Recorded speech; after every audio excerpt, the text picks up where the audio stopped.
A dude wakes up in a strange place, totally lost, questioning if he's dead or just having a wild dream. Then he hears a woman begging some ancestor for mercy on her and her unborn kid, hoping she can give birth. The response she gets? Ice, cold, and absolute. Another voice chimes in, saying the medicine gods Valley checked things out and concluded that the mom's foundation is all messed up, she's lacking talent, and the little fetus has about as much potential as a wet napkin. Then, the voice throws shade on how the Luo clan could even think of having such a kid and not be the butt of laughs from everyone else. The dude is scratching his head, trying to decode what's going on, and wondering what it means for a fetus to be a flop from the get-go. Then bam, the shocking truth hits him. He's somehow been reincarnated into this fantasy realm as an unborn baby. He sees his mom and suddenly realizes he's the kid they're gossiping about. Elder Jing looks like he's ready to throw him under the bus, and he starts to grasp the harsh reality of a world where even a fetus gets chucked aside for not being strong enough. The woman spins around her husband Tan, demanding to know if he really agrees with this decision. She's fuming, asking how her little one, with roots as weak as a noodle, could ever share in the Luo clan's riches, especially when compared to the other wife's kid, who's practically a heavenly gift. The mom yells, reminding Tan how she transferred her true energy to him when he was out cold and injured, causing her own child's roots to end up as broken as a soda can. But Tan, he's as hard-headed as a brick, only giving her two options: pack up and leave the Luo clan or ditch the baby. The mom is left speechless, utterly shocked. Inside her, the fetus is wondering what kind of monster could make a mom pick such an awful choice, waiting anxiously for her to respond. Finally, the mom, named Jiang Kai, boldly declares she's out of here, leaving the Luo clan behind. Both Tan and the elder are stunned, but she stands firm, proclaiming that from this day forward, her life and her kid's life have nothing to do with them. Hearing this, the unborn baby promises to his mom that even though he's weak and has flaws, he's going to train hard and help them reclaim their honor. Just then, an electronic voice buzzes in his head. A system called the Late Bloomer system has linked itself to him, recognizing his commitment to growing stronger. Excited but also scratching his head, he gets pumped about this new system, but then he's like, come on, I haven't even been born yet to get called a late bloomer. He quickly discovers that the full name of the system is the System of Late Blooming Greatness, and it's basically pushing him to hustle even before he makes his grand entrance into the world. Amused yet bewildered, he's left wondering if this system popped up 300 years too soon. Suddenly, the system flashes a vision of his future, showing him a rough road ahead where both he and his mom, Jiang Kai-shin, get mocked and treated like losers because they can't call. He watches his half-brother light up the Enlightenment train while he's just trying to scrape by, kept alive only by the medicine his mom humbly begged for. The vision darkens as he sees his future self finally finding the guts to fight back against fate, but only after his mom takes her last breath. Overwhelmed with despair and fury, the unborn kid screams at the system to cut it out with this cruel fate. Realizing the system showed up too early, he makes a solid decision. He won't let this predetermined path win. He swears he won't end up a failure. Instead, he'll turn that fate into a glorious legend that shakes the heavens. In response, the system doles out his first mission to start cultivating on his own and to blow his mom's mind. The reward on the table? Fusing with the Archaic Sacred Body. The fetus is taken aback for a second, but then the system clarifies that this sacred body gives him epic physical strength, enough to take on even ancient emperors. Pumped up, he decides to make the most of his time in the womb, using fetal breathing to get that spiritual energy flowing naturally. Suddenly, his mom feels something weird happening inside her. Alarmed yet amazed, she wonders if her kid really has started cultivating before he's even launched into the world. Just as that thought hits, the system announces that the mission is complete and kicks off the fusion process. Golden light envelops him as the Archaic Sacred Body melds with his essence, unlocking the legacy of ancient sages. Outside, a mysterious flash that looks like lightning lights up the sky. Meanwhile, inside her mind, Jiang Kai-shin sees visions of towering ancient emperors, making all heroes look like tiny ants. A surge of golden spiritual energy rushes through her, fixing her messed-up foundation. Confused, she can't believe such an incredible phenomenon is stemming from the kid she thought was a dud. The system then lays out the structure of cultivation, the three foundational realms: blood transformation, cave heaven, and spirit manifestation, each broken down into 10 stages. It adds that achieving certain levels before hitting adulthood marks you as a supreme genius. Those who reach the spirit manifestation realm before maturity and step into the venerable realm are the miracles of miracles, the walking definition of destiny. Finally, the system unveils the kid's new stats. His name is now Wang. Finally got the guts to fight against his fate, but only after his mom kicked the bucket. Drowning in sorrow and rage, the little fetus yells for the system to cut the crap with this brutal destiny nonsense. Realizing the system had truly shown up centuries too early, he makes a solid decision. He pledges to change this preordained path and promises that his life won't end in total failure. He's determined to turn his fate into something glorious and become a legend that'll rattle the heavens. In response, the system drops his first mission, urging him to start cultivating on his own and to make his mom proud. The reward? A fusion with this ancient sacred body thing. The fetus is momentarily flabbergasted, but the system reassures him that this sacred body packs a serious punch, enough to go toe-to-toe with ancient emperors. Feeling pumped, he decides to make the most of his womb time, using fetal breathing to crank up his spiritual energy naturally. Suddenly, his mom feels something funky going on inside her. Alarmed yet taken aback, she wonders if her little one is really starting to cultivate before even stepping into the world. Just then, the system chimes in, announcing the mission's complete, and begins the fusion process. Golden light wraps around him as the ancient sacred body merges with his essence, activating the legacy of ancient sages. Outside, a mysterious flash that looks like lightning zaps across the sky. Inside her head, Jiang Kai-shin sees visions of towering ancient emperors who make all heroes look like amateurs. A rush of golden spiritual energy swells through her, fixing her previously messed up foundation. Confused, she ponders how such an extraordinary spectacle could emerge from the child once labeled defective. The system then lays out the basics of cultivation, 3 foundational realms: blood transformation, cave heaven, and spirit manifestation, each split into 10 stages. It mentions that hitting certain levels before adulthood labels one a supreme genius, those reaching the spirit manifestation realm before growing up and stepping into the venerable realm are called miracles among miracles, the real deal of destiny. Finally, the system shows the child's new status. Yup, his name is now Wang. His ancient sacred body has already hit the first level of blood transformation, and within moments, it's racing through the second, third, and fourth stages like it's a marathon. With a newfound determination, Rayak confidently proclaims that this is just the beginning, the first step in rewriting his fate and giving the finger to the destiny that used to chain him down. Meanwhile, his mother arrives at a spacious crib and announces her return to her elder brother and sister-in-law. She's greeted by her brother, Wang, and his wife, Jiang Kai-shin. He quickly spills the beans that they already contacted Asei, higher sect, for help to heal her child since no one wants to poke the bear that is the Luo Clan.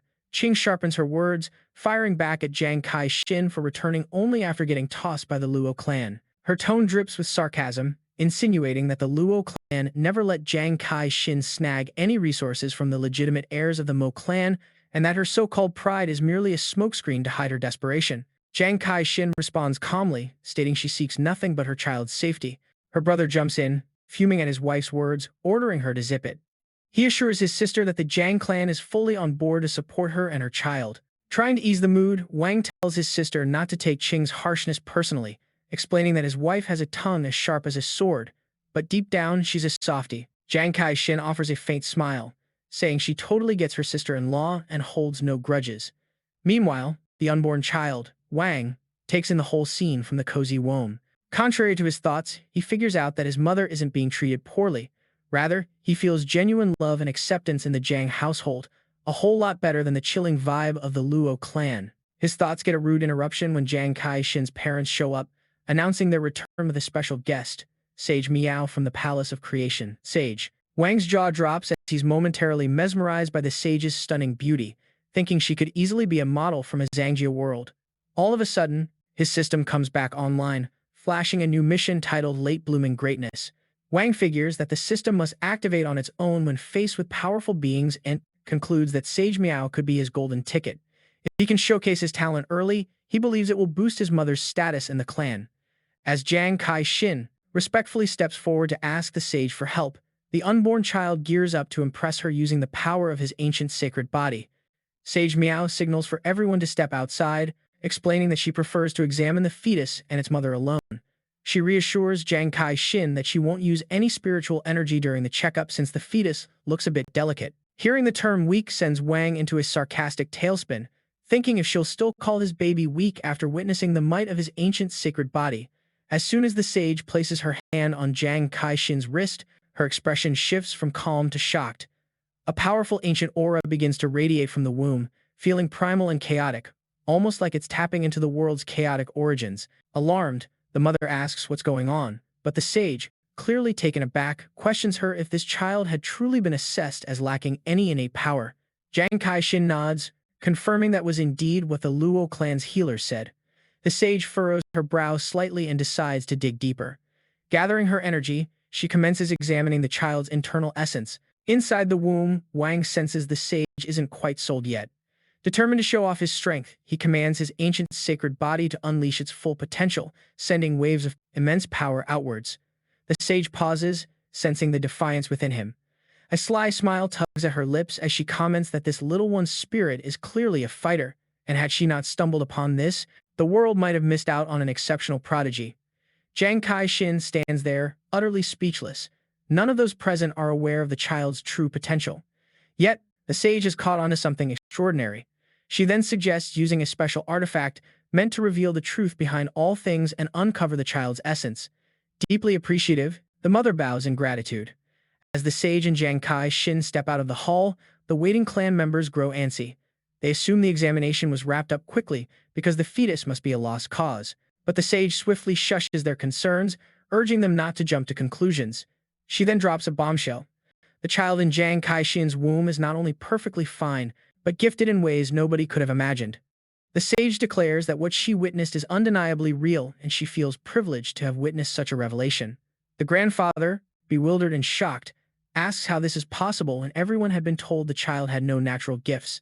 The sage brushes off that earlier diagnosis, calling it the foolish judgment of a blind doctor. Then, using her artifact, she conjures a vision in the air before the Jiang clan. An awe-inspiring scene unfolds.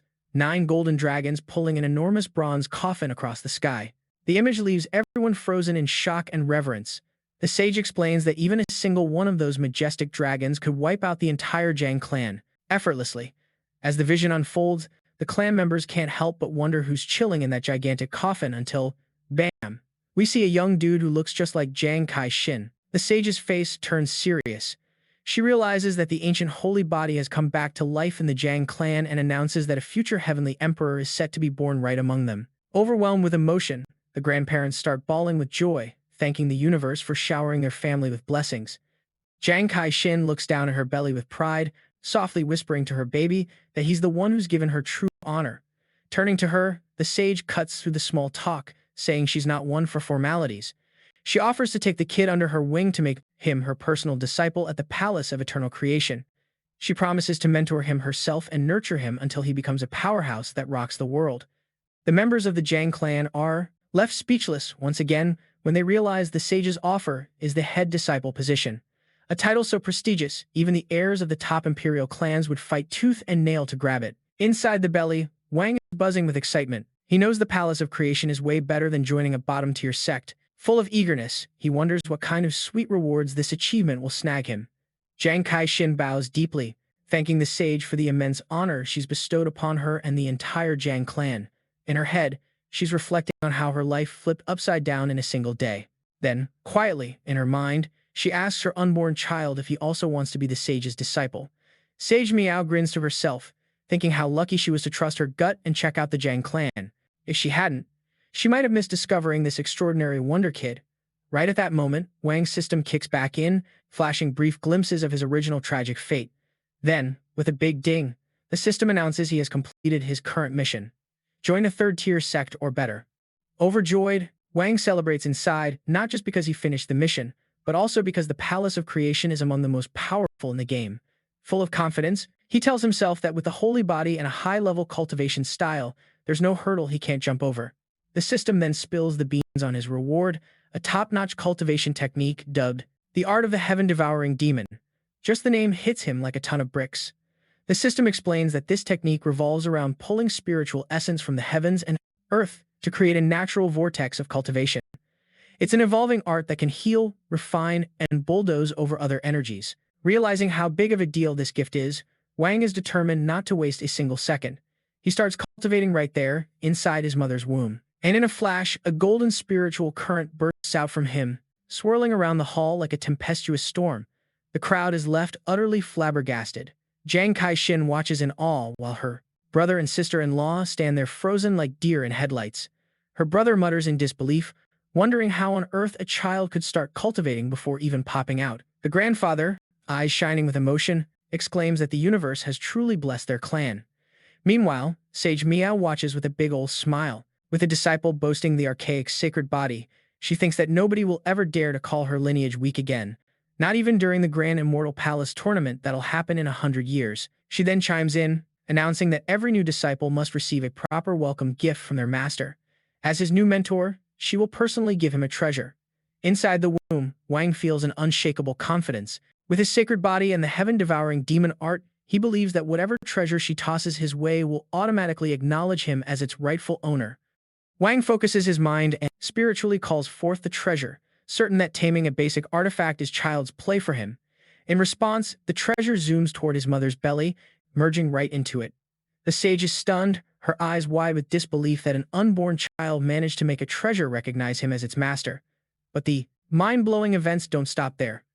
Once the system confirms the mission is complete, Wang mentally gives another order, directing the treasure, now dubbed the Heaven and Earth Fire Suppression Armor, to get an upgrade. The treasure responds without hesitation, glowing with an intense light as it transforms and evolves into an innate spirit treasure. The crowd is left in awe. The clan members can only gawk at the dazzling aura surrounding Zhang Kai-shin. They can't wrap their heads around how an unborn child could not only dominate but also elevate such a monumental treasure. The sage quietly acknowledges that she had planned to help Wang bind with the item herself. Yet, he pulled it off entirely on his own and even took it further than she ever expected. She concludes that with an innate spirit treasure tied to his soul, no average cultivator in the future will be able to touch him. Before leaving, to get an upgrade, the treasure reacts instantly, shining bright as it transforms and levels up into an innate spirit treasure. Everyone's left totally stunned. The clan members can only gawk at the dazzling aura surrounding Zhang Kai-shin. They can't wrap their heads around how an unborn baby could not only tame but also upgrade such a monumental treasure. The sage quietly admits she had planned to help Wang fuse with the item herself. Yet, he managed to do it all solo and even leveled it up, beyond her wildest dreams. She concludes that with an innate spirit treasure now linked to his soul, no regular cultivator in the future would be able to touch him. Before departing, Sage Meow declares she'll personally swoop in when Wang hits the cave heaven realm to guide him to the sect and lead him into the grander scheme of cultivation. Just 3 days later, chaos strikes again. A bunch of soldiers from the Great Xia Divine Dynasty storm into the Zhang clan's estate, barging right into the main hall and demanding to see the clan's big cheese, Zhang Kai-shin. She instantly sniffs out their agenda. It hits her that they must have caught wind of her and her kid being kicked out of the Luo Clan, and they're here to call off the engagement tied to that mess. Inside the womb, Wang snickers, recognizing the classic betrayal and arrogance play, and silently pledges that this dynasty will rue its decisions the moment he makes his grand entrance. The soldier leading the pack steps forward and reminds Wang's uncle of the old marriage deal that was split many moons ago. Furious, the uncle demands to know why they stormed into his clan's hall like they own the place. The leader introduces himself as General Wui and boldly announces that the marriage contract is officially toast. The uncle's blood boils. He bellows that it was the Great Xia dynasty that sought the political alliance first, and now they have the audacity to break it without a second thought, showing no respect for the Zhang clan at all. General Wui coolly responds that news of Zhang Kai-shin's booting has traveled far and wide, and her kid, no longer a recognized heir, renders the Zhang clan unworthy of their dynasty's partnership. From the womb, Wang beams with contempt. He privately mocks the general's ignorance and swears that one day this guy will be on his knees, begging him to accept their so-called princess. General Wui carries on, saying that the only reason he personally delivered this message was due to their emperor's mercy. Otherwise, the Zhang clan would have been forced to crawl to the imperial court to get the engagement cancelled themselves. He adds with arrogance that their princess deserves an imperial match, not a union with some kid rumored to have a shaky foundation. The uncle, infuriated by the insult, threatens General Wui with execution for his insolence and for slandering his nephew right in their own hall. The general laughs mockingly and suddenly launches an attack aimed straight for the unborn kid, wanting to wipe out what he calls useless trash. Wang's fury ignites instantly. The moment the strike heads for his mother, a massive spiritual hand materializes out of thin air, effortlessly blocking the general's assault. General Wui recoils in horror and yells for backup, calling for the Ming elders. 2 old men show up shortly after, their faces twisted with arrogance. They cackle derisively at the Zhang clan's patriarch, claiming he should be grateful for their time and even offer to train him. General Wui introduces them with pride as the Ming elders, high-ranking cultivators in the Great Xia dynasty's court. Observing quietly from the womb, Wang notes their arrival and calmly gauges their strength, recognizing that these 2 old geezers are no ordinary cultivators. The uncle shouts angrily, accusing the Great Xia dynasty of joining forces with those infamous and disgraceful elders questioning whether their dynasty has no shame. One of the elders harshly replies, asking condescendingly if it's the uncle's turn to talk. The elder then strikes, forcing the grandfather to jump in and protect his nephew, but the impact sends him reeling. Amid the chaos, the other elder seizes the distraction, sends a deadly sword strike toward the pregnant Jiang Kai-shin, mocking that the old man can't protect everyone at once. Right then, Wang's system triggers an alert for a lethal threat and issues an emergency mission to safeguard his mother's life. Fueled by anger, Wang thinks attacking a pregnant woman is the lowest of the low. He activates the heaven-devouring demon art, commanding it to absorb the attack. A vortex forms, sucking in the spiritual energy from the elder's strikes, leaving them stunned and bewildered as their power suddenly fizzles out. The grandfather glances around in confusion, wondering who popped in to help the Jiang family. The terrified elders then join forces, unleashing blue ghostly hands. Wang responds by activating his innate spirit treasure, creating the heaven and earth cold flame barrier with the intent to roast them alive. The flames erupt with tremendous force, scaring the pants off the elders as they realize they're facing an innate spirit treasure. They can't wrap their heads around how a small clan like the Jiang could possess such a weapon. One of them yells for the mysterious entity to show itself rather than lurking in the shadows. The system then announces the successful completion of the mission to survive a life-and-death situation and rewards Wang with the 9-turn Great Mysterious Rebirth Pill. The description claims this pill can instantly replenish spiritual energy once consumed. Feeling reassured, Wang swears to restore the Jiang clan's honor from that day forward. Meanwhile, far away, Sage Meow senses her disciple has activated the spirit treasure and is taken aback that he has already used it just 3 days post her departure. She channels her spiritual energy to observe the scene, and her projection appears above the Jiang family's hall, demanding to know who the some fool dared to mess with her disciple. She swooped into the hall like a superhero, announcing that the kid in front of them was the head honcho disciple of the Palace of Eternal Creation, and demanded to know who had given them the guts to attack him. Wang's jaw dropped at his master's dramatic entrance, figuring she must have stashed a safety net in the treasure just for this kind of mess. One of the elders, still skeptical, decided to take a swing at the sage's projection, calling her a liar. The sage easily brushed off the attack, while Wang couldn't help but smirk at the ancient emperor's over-the-top bravado in challenging an ancient sage. Feeling relieved that his master showed up, he watched as both elders stood there like deer in headlights. In a half-hearted attempt to save face, one elder got all diplomatic and asked to know the sage's name so they could hound her for advice later on. The sage shot him down with an icy reply, saying a fourth-rate ancient emperor didn't even qualify to hear her name. Just then, the Jiang family's grandpa activated the spirit crane the sage had left behind, and it zipped over to one elder, dropping him to the ground like a sack of. General Wei just stood there, flabbergasted, trying to wrap his head around how a mere projection could bring down an ancient emperor. It finally hit him that this woman was a legit member of the Palace of Eternal Creation, and the kid the Luo Clan had tossed aside as talentless was about to step into that palace. Meanwhile, Wang was chuckling to himself, thinking it was way too late for those guys to be having regrets. The defeated elder urged General Wei to hightail it out of there, while poor General Wei, ghostly pale, gazed up at the sage's projection. He was in disbelief, muttering under his breath about the Luo clan's idiocy for ditching a genius who could hang out with the Palace of Creation and bring doom to the great Xia dynasty. The Jiang family grandpa then stepped up respectfully, asking the sage to spare those poor souls, saying he wanted them to stick around long enough to see what kind of miracle his grandson would turn into. The sage agreed and told them they could live, but they were to take her message back that the marriage deal between the Jiang family and the great Xia dynasty was off the table. Wang was feeling pretty good about this, wondering if his master was going to throw more help his way. But then the sage switched gears and said firmly that it wasn't their place to end a marriage involving her disciple. She let out a surge of energy, sending the soldiers flying like rag dolls, and tossed the annulment document at them, declaring that her disciple was the one pulling the plug on the engagement with their princess. She hollered at them to scram and warned that if they didn't return the engagement gifts, she'd personally come to collect. General Wei, sweating bullets and defeated, had no choice but to comply. After they left, the Jiang family members bowed deeply to the sage in appreciation. The uncle was the first to step up, overflowing with gratitude, saying without her intervention and the spirit treasure, the Jiang clan would have been toast. The grandpa chimed in, pouring out the family's heartfelt thanks for her kindness. The sage waved it off, telling them not to linger on gratitude since she'd now tied their family's fate to Wang. However, she added that saying she used the spirit treasure herself wasn't quite right. At that, the spirit crane let out a chuckle, claiming its master was just too modest to take credit for something that was truly Wang's doing. The sage reassured the grandpa that they should continue to throw everything they had at helping Wang grow.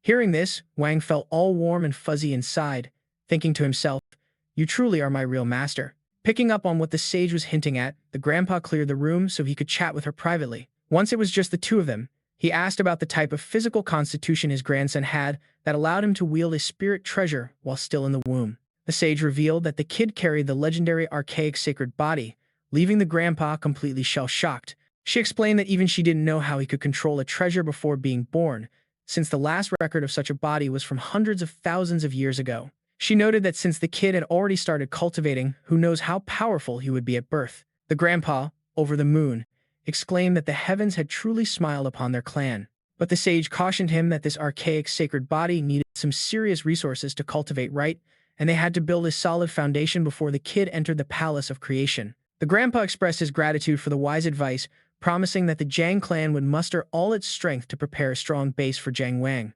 Hearing this, the uncle's wife beamed with joy, declaring that the Jiang clan was finally on the rise, while the uncle added that one day they would have the Luo clan regretting their decision. Meanwhile, back in the womb, Wang was mulling over everything that had gone down. He realized that this world was governed by power. His master barely broke a sweat, yet her foes were completely obliterated. Determined, personally come to scoop them up. Shaken and defeated, General Wui had no choice but to give in. Once the soldiers departed, the Jiang family bowed respectfully toward the sage. The uncle stepped up first, pouring out his heartfelt thanks, saying that without her help and the spirit treasure, the Jiang clan would have been in big trouble. The grandfather followed, expressing the family's sincere gratitude for her great kindness. The sage told them not to dwell on gratitude, explaining that since she had taken Wang as her disciple, their family's fate was now tangled up with hers.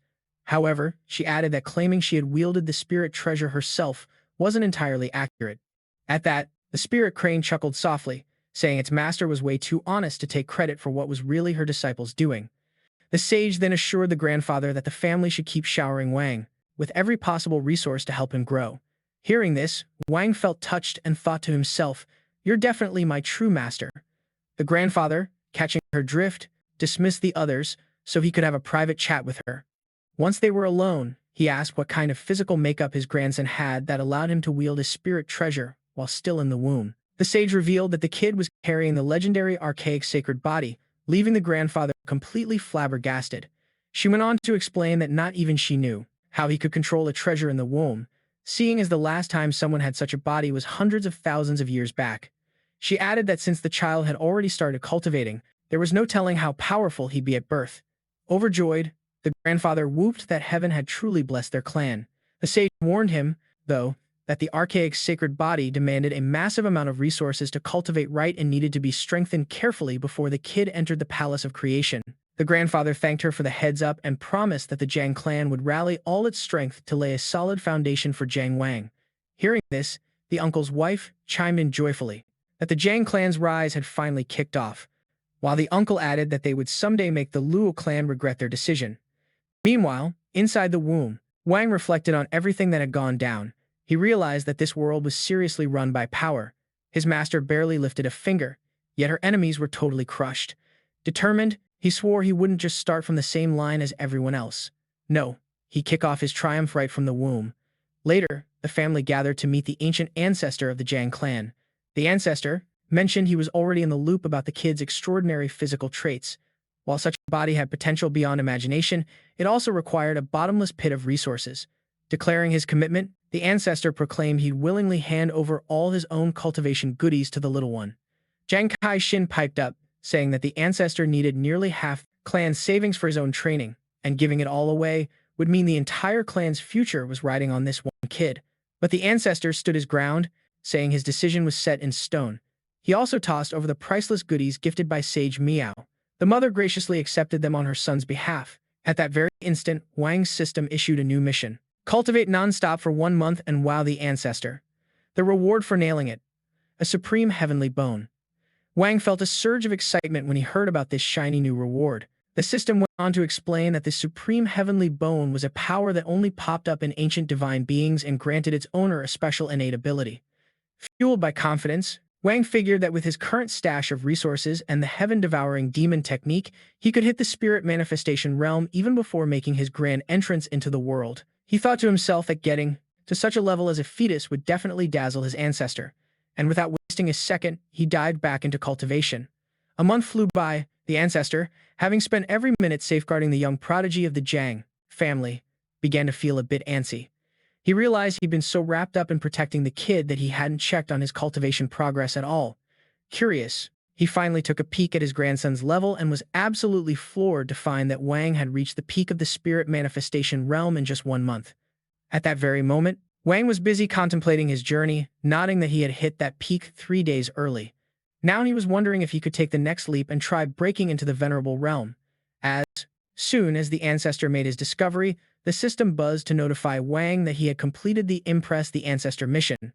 Wang smirked to himself, chuckling at how easily he'd impressed his ancestor. The reward materialized before him, the supreme heavenly bone taking shape as a dazzling spiritual skeleton. The massive aura it radiated immediately broke down the bottleneck blocking his progress. Without a moment's hesitation, the system fired up the fusion process. Seizing the moment, Wang decided to further astonish his ancestor by borrowing the system-minning heavenly bone's powers during the fusion to leap into the venerable realm. As the fusion kicked off, he noticed waves of purple energy emanating from the heavenly bone, and a feeling of satisfaction washed over him. Meanwhile, the ancestor felt the surge of energy and got nervous, realizing his grandson was attempting a breakthrough. He worried that such a sudden leap could wreck the kid's foundation. At the same time, Reincarnation felt a strange yet powerful energy bubbling inside her womb. Despite their worries, the breakthrough went off without a hitch. Wang discovered that the divine ability granted by the supreme heavenly bone was deeply tied to time itself. He realized he might have rushed a bit since the venerable realm should have been his limit at this point. However, mastering time made him discover he could slow down its flow, allowing him to keep progressing even before he graced the world with his presence. The ancestor felt everything wash over him as a colossal aura filled the hall, tinged with echoes of the laws of time. He had to admit, his grandson's skills were now beyond his understanding, even before entering the world. Laughing with joy, he once again proclaimed that heaven had truly smiled upon the Jiang family. A few months later, Jiang Kai-shin went into labor. Her family waited anxiously outside the room for 3 long hours while the midwife urged her to hang in there. At the moment of his birth, Wang's system declared that he had entered the innate ancient immortal realm. His arrival triggered a massive celestial spectacle that attracted eminent figures from all over who glided down from the clouds to offer their congratulations. Onlookers were astonished that an ordinary true immortal could spark such wonders. One of them realized the commotion must be linked to the child the great Xia dynasty had turned down. A wiser onlooker dismissed that as ancient gossip and informed the crowd that the Jiang family's baby was remarkable enough to have been accepted as a disciple by a sage of the Palace of Eternal Creation while still in the womb. Before long, the emperor of the great Xia dynasty himself arrived, drawn in by the ruckus. More legendary signs appeared one after the other. The golden lotus of the bitter sea, radiant rivers and mountains, and then stars bursting forth in the sky. The emperor recognized the final sign, the yin-yang life and death diagram, a phenomenon unseen for 1,000 years. Yet, the newborn wasn't done yet. Wang combined all 5 great omens into one overwhelming vision, and the immortal king descended from the 9 heavens. The Jiang clan's ancestor wept with pride, proclaiming that his grandson, Wang, embodied the essence of a future great emperor. The emperor of the great Xia dynasty felt a pang of regret, momentarily wishing that the child had been born to his. He had his own pad and was contemplating whether to backtrack on the whole marriage deal, but in the end, shame got the better of him. Meanwhile, Jiang Kai-shin was holding her little dude tight and bragging that he was her ultimate pride and joy. Onlookers said the Luo Clan must be kicking themselves right now. But the emperor had a darker thought. Having dissed such a genius, their only option left may be to wipe him out while he's still in the crib. 5 years down the line, Wang was chilling like a mini monk, seated in meditation and just casually stalling time. Even though he was already at the top level of the ancient king realm, he thought his pace of growth was moving at a snail's crawl. His zen moment got shattered by some overly eager helpers, insisting he take a break and munch on some immortal fruit. Annoyed by their hype, Wang cut his meditation short and stood up to greet his ancestor, who was patiently waiting. The ancestor hailed him with warm praise, saying that at just 5 years old, Wang had already hit the peak of the ancient king realm, and in just a few more years, even he might not be able to keep up with the kid's speed. Wang, however, humbly responded that he hadn't made any headway in over a month and was stuck at a bottleneck. Truth be told, he was wrestling with a bigger issue. A year prior, his system had assigned him a mission to sneak into a secret realm, but bailing on the clan was a no-go because both the great Xia dynasty and the Luo Clan had put out hit orders on him. To make things even spicier, Wang started feeling an ominous vibe lurking within the Jiang clan. During a training session, he sensed a dark and nasty aura coming from the clan's back mountain. Following the creepy feeling, he stumbled upon a seriously powerful bad news bear. Realizing he wasn't strong enough to tackle it head-on, he poked around a bit more and discovered a demon suppression array, a nifty setup designed to keep such nasties at bay. However, even this tough seal was showing signs of being a little too comfy. With a major threat sealed up close and his enemies outside plotting his demise, Wang figured his current strength was nowhere near adequate. He decided it was high time he found a secret realm to boost his growth. Returning to his chat with his ancestor, Wang mentioned that he had sensed some ominous vibes in the back mountain. The ancestor confirmed he had noticed it too and assured Wang that normally, the seal would hold. But before he could finish, a clan member burst in with some disturbing news. A sage's secret realm had popped up in the Eastern Sea, and both the Great Xia dynasty and the Luo Clan had teamed up to scoop it up. The ancestor didn't waste any time and called a clan meeting. Wang insisted he should join, claiming that since he had already conquered the ancient king realm, he was entitled to show up. The ancestor agreed to let him tag along. When the meeting kicked off, the ancestor opened with a chat about his grandson. Wang stood front and center, explaining that although he hit the peak of his realm months ago, he still hadn't leveled up further and wanted to leave the clan to gain some real-world experience. After verifying his cultivation level, the elders were in awe of his mind-blowing progress but unanimously shot down the idea of him leaving. They argued the outside world was a dangerous jungle and their enemies had clearly set a trap for him. The ancestor came up with a plan B, either get an ancient pill or smash one to help him break through instead of letting him gamble with his life. The uncle was immediately on board with this. Wang, however, felt like their constant worry and admiration was caging him, holding back his potential. He interrupted the chatter and asked them to hear him out. He recognized their fears but questioned how he could ever get stronger if he kept hiding in the clan whenever trouble rolled around. He confessed that despite hitting the peak of his realm, he'd yet to face a genuine life or death showdown. He reminded them of the treasure his master gifted him, an artifact so fierce that even an ancient emperor would struggle to catch him. With solid resolve, he begged them to let him leave and forge his path in the outside world. After hearing his logic, the uncle sighed, saying none of them had dealt with such peril at the tender age of 5. The ancestor quietly realized that Wang had already surpassed most of them in cultivation and therefore deserved to make his own calls. Reluctantly, he agreed, but not without a warning. He told Wang that the prodigies of the Luo clan and the Great Xia dynasty had already made their move into the newly discovered secret realm, prepping an ambush for him, complete with ancient emperors ready to pounce the moment his identity slipped. Wang responded with calm assurance, scoffing at the idea that he should be scared of an ancient emperor. The ancestor burst into laughter, clearly impressed by his grandson's guts, declaring that this confidence was the pride of their clan. He gave Wang the green light to head out but reminded him to tread carefully. Wang expressed his heartfelt gratitude before jetting off without a second thought. From a distance, his mom watched him leave, quietly praying for his safe return. Wang showed up at the entrance of the secret realm and noticed the place was buzzing with excitement.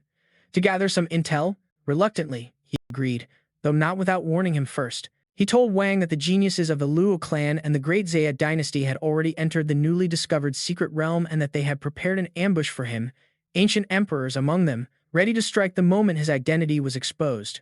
Wang replied with calm confidence, asking disdainfully if an ancient emperor was really something to fear. The ancestor laughed heartily, clearly impressed by his grandson's fearless spirit, and declared that this was the true pride of their clan. He granted Wang permission to leave but reminded him to be cautious.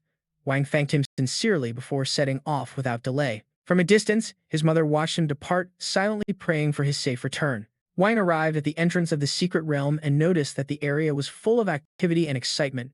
To gather some information, the princess approached, catching his attention. Wang was momentarily surprised by her presence and quickly recognized that she was from the Xia dynasty, though it seemed she hadn't recognized him. She asked playfully if he was afraid of her. He casually strolled over to a nearby farmer and asked if this was the legendary sage's hidden paradise, trying to sound cool.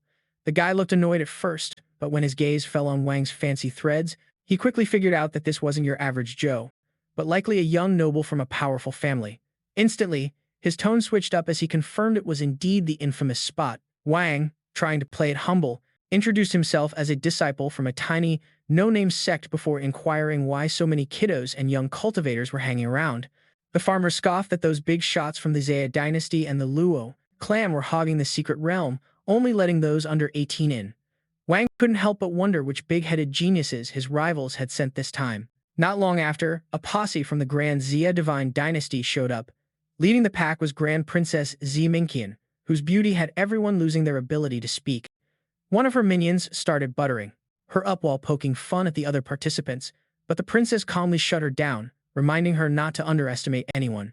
She mentioned a couple of standout competitors, especially the mysterious son of the young Luo Clan leader and the Chilean heir of the Zhang clan.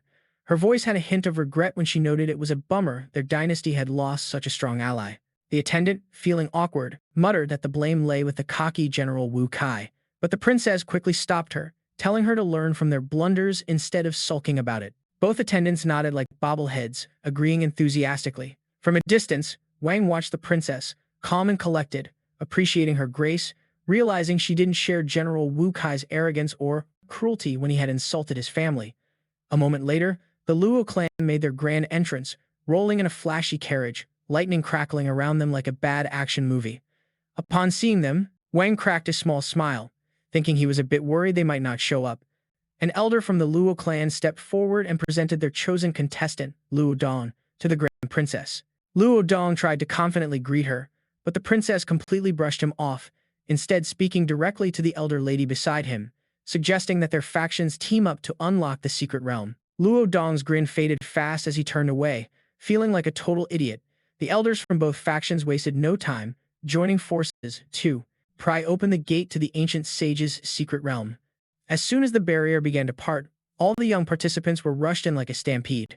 Wang stepped forward, his face calm but determined, thinking to himself that the moment had finally arrived. It was time for the Luo clan to face the music for their past misdeeds. As Wang approached the gate, the female elder of the Luo clan, Wani, caught sight of him. Her eyes narrowed when she noticed he looked just like Zhang Keishan. Realizing the connection, she quickly concluded he must be the Zhang clan's prodigy and was shocked he had the gall to be in such a risky zone. She tried to block his path, but Wang just casually sidestepped her and waltzed into the secret realm like he owned the place. Outside, Elder Wani instantly decided to report his presence to her clan. With a frosty glare, she vowed that since Wang had the guts to show up here, he wouldn't make it out alive. Meanwhile, inside the secret realm, Wang started poking around. He soon ran into several spirit beasts and quickly figured out that they were nothing but a bunch of condensed spiritual energy. Smirking slightly, he realized these guys had just walked into his little trap. While he took them out with ease, he noted they were no real threat and didn't offer much in terms of rewards. After all, his system's rewards were far more valuable. Still, Wang kept his eyes peeled. He knew both the Luo clan and the Great Xia dynasty were probably watching his every move, scheming an ambush for him when he exited. That thought only intensified his determination to seize this chance to grow stronger. He figured his current powers wouldn't cut it for whatever was waiting for him outside. Then his system suddenly beeped, announcing the successful completion of the Locate the Ancient Sage's Secret Realm mission. The reward was jaw-dropping, a whopping 100 years of cultivation. Over the moon, Wang quickly settled down to meditate, soaking in all the massive energy flooding into him. Moments later, a dazzling golden beam blasted from his body, shooting straight up into the sky. The spectacle snagged the attention of every young cultivator in the secret realm. As the golden glow spread, everyone rushed over, expecting some epic treasure to pop up. However, when they got closer, they realized this was no treasure event. It was a celestial thunder tribulation, one like none they'd ever seen. Someone in the crowd gasped, recognizing it as a ninefold thunder tribulation packed into a single catastrophic surge. This was the kind of phenomenon you rarely saw, even way back in the day. Luo Dong, the so-called prodigy of the Luo clan, saw this as a perfect opportunity to impress Princess Mang. He turned to her eagerly and suggested they team up to lay claim to whatever treasure was about to make an entrance. The princess, however, remained skeptical, cautioning him that the intensity of this tribulation was way beyond what they could fathom. Luo Dong brushed off her concern, insisting they spring into action while secretly thinking winning this amazing woman's admiration was worth any risk. At the center, amidst the roaring tempest, Wang stood tall like a stubborn cactus in the desert, confronting the cosmic chaos head-on. Lightning twisted together into the shape of a colossal mansion, buzzing with pure destruction. The first zap hit him like a freight train, but he barely flinched. Wang just rolled his eyes at the weak attempt and activated the heaven-devouring demon technique like it was just another Friday night broadcast. As the storm ramped up like a bad horror flick, a giant lightning warrior emerged, looking like it just got out of a heavy metal music video. The figure hurled itself at him like an angry toddler, but Wang easily brushed off each blow like it was a pesky fly. When the lightning brute unleashed a furious energy blast, Wang countered with his clan's strongest sword move, cleaving through the storm and landing a blow that made the skies weep. From afar, the other cultivators gawked in disbelief, None of them could fathom what kind of creature could summon such a wild thunderstorm. Then, through the flickering light, one sharp-eyed cultivator spotted a human shape right at the core of the chaos. Gasps echoed as Princess Mang put two and two together. Someone was going through a trial to ascend to the ancient Emperor realm. Given that the secret realm only allowed folks under 18, this meant the lucky winner was still a teenager, a complete rarity throughout history. Lu Dong stared at the storm, realizing that whoever was inside was taking full-on lightning punches, yet walked away unscathed. A shiver jolted through him. He knew that if this person made it out alive, they could turn out to be a real disaster in the making. Hiding his dark intentions like a bad magician, he planned to strike amidst the madness, hoping to take the kid out while the thunder played cover. The tribulation's strength surged, shaking the very fabric of reality. The sky split open and the earth quaked, bolts of energy threatening to rip space itself apart. Panicked cultivators scattered like leaves in the wind, running for their lives. In the midst of the chaos, Lu Dong leaped toward Princess Ming like a knight in shining armor, trying to protect her from the shockwave. She calmly thanked him for his bravery, cool as a cucumber. When the storm finally let up, the mysterious figure at its center was nowhere to be found. Assuming he had met an unfortunate end in the trial, everyone believed his body and soul had been annihilated. Seizing the golden opportunity, Lu Dong attempted to charm the princess once more, pushing for an alliance, claiming the secret realm was too dangerous and they ought to watch each other's backs. Princess Mang politely declined, casually mentioning she already had her own crew. With a pinch of sarcasm, she added that his strength was way too impressive to join a team as humble as hers, leaving him red-faced. Anger bubbled inside him as he swore that Princess Mang would be his one day, and no one would dare deny him. But even in his seething rage, the princess's gaze drifted briefly to the spot where the tribulation had extinguished, and she found herself quietly admiring the mysterious young man's calm demeanor and striking looks. Sitting quietly, Wang was already brainstorming new martial arts moves. Relying on his clan's signature techniques would make him an easy target to identify. While lost in thought, the princess approached, surprising him. Wang quickly recognized her as a member of the Xia dynasty, although she didn't seem to have a clue who he really was. She playfully asked if he was scared of her. Wang decided to play the innocent role, giving her a shy smile while showering her with compliments about her beauty. It worked like magic. She chuckled softly, pinched his cheek, and praised his gutsiness. Pretending to be shy, Wang spun a tale about how his clan had fallen apart and how he entered the secret realm out of sheer desperation, no cultivation resources to speak of. Touched by his story, Princess Mang invited him to join her squad for some safety in numbers. Wang accepted with feigned enthusiasm. Meanwhile, Lu Dong was fuming with jealousy, watching them from a distance. Furious that this enigmatic boy had messed with his princess strategy, he decided to keep an eye on her team secretly. Shortly thereafter, a spiritual wolf lunged from the shadows for a surprise attack. Wang easily caught its strike with one hand, leaving the princess in shock, her eyes wide at his display of brute strength. Wang, internally chuckling, realized that even while holding back, he had showcased more power than he had planned. Simultaneously, he sensed that Lu Dong was still playing his shadow games. Eventually, Lu Dong popped out of hiding, announcing that he had come into the secret realm just for the princess. He unleashed a powerful artifact, the ancient trapping pearl, in his quest to imprison her. Wang couldn't help but scoff at the artifact's lackluster strength. It was about as impressive as a wet noodle. Lu Dong, grinning like a Cheshire cat, expressed his lascivious desires for her rare and exquisite Nyan body. This revelation piqued Wang's curiosity. Later, as the group huddled around a campfire, Wang continued to play his innocent act. He gazed up at the princess with big, puppy dog eyes and timidly asked if he could sleep nearby because he felt a bit frightened. Amused, Princess Mang teased him, questioning how a little monster capable of ripping apart spiritual beasts could ever be scared. Wang insisted that he genuinely was and then, putting on a serious face, asked whether she had a Dao companion. Her expression dimmed slightly as she replied that she didn't. Wang feigned surprise, asking how someone as stunning and regal as Princess Mang could possibly be San's suitors. She explained that every dude who approached her had ulterior motives and filthy desires. Curious, Wang asked what kind of motives she was referring to. Wayne decided to continue playing the naive boy, smiling shyly and showering her with compliments about her beauty. It worked like a charm. She laughed softly, pinched his cheek, and praised his bravery. Pretending to be timid, Wang fabricated a story about how his clan had crumbled and how he had entered the secret realm out of sheer desperation for cultivation resources. Moved by his words, Princess Mang offered him a spot in her group for safety. Wang accepted with an exaggerated show of excitement. Meanwhile, Lu Dong was bubbling over with rage and jealousy as he watched them from afar. Infuriated that this mysterious boy had disrupted his plans with the princess, he decided to secretly stalk her team. Not long after, a spiritual wolf jumped out from the shadows to pounce.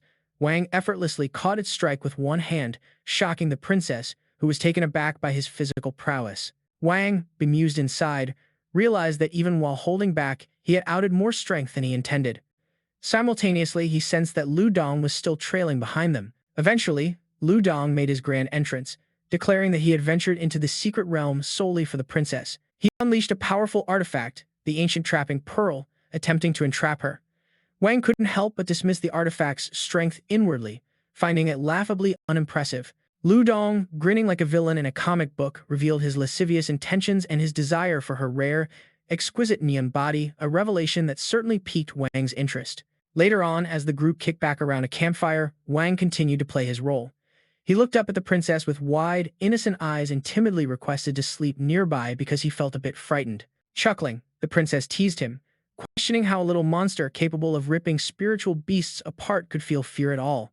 Wang maintained his act, insisting he really was scared, and then, feigning seriousness, inquired if she had a Dao companion. The princess's expression dimmed a tad as she replied that she didn't. Wang acted shocked, asking how someone as beautiful and noble as Princess Mang could possibly have no suitors. She clarified that every man who approached her carried hidden agendas and less than pure desires. Curious, Wang asked her what sort of motives she was talking about, nodding wisely as even at a young age, he spoke smoothly, always hiding a principle under his excuses. Wang told her to hold on a second. He promised that soon the entire Great Xia dynasty would know his name.